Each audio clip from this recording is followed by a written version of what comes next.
दशहरा के शुभ अवसर पर आप सभी देवी भक्तों को डीजे आर के राजा हार्दिक अभिनंदन करता है और करता ही रहेगा। डीजे आर के राजा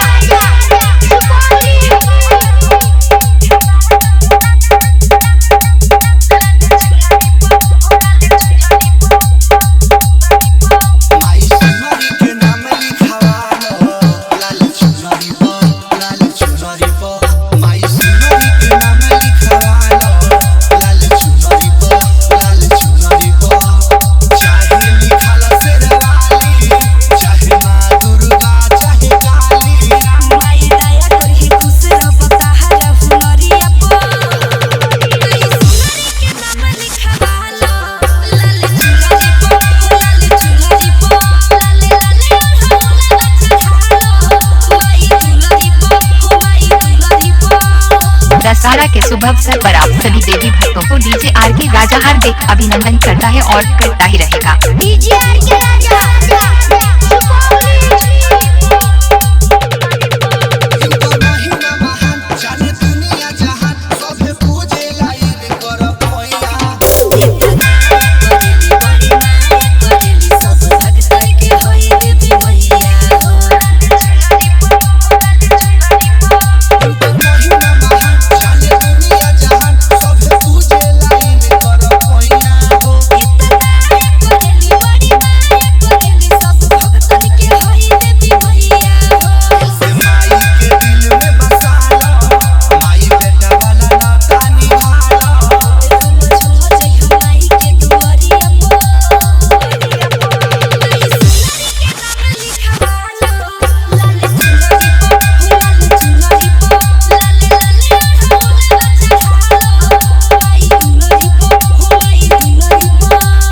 दशहरा के शुभ अवसर पर आप सभी देवी भक्तों को डीजे आर के राजा हार्दिक अभिनंदन करता है और करता ही रहेगा। डीजे आर के राजा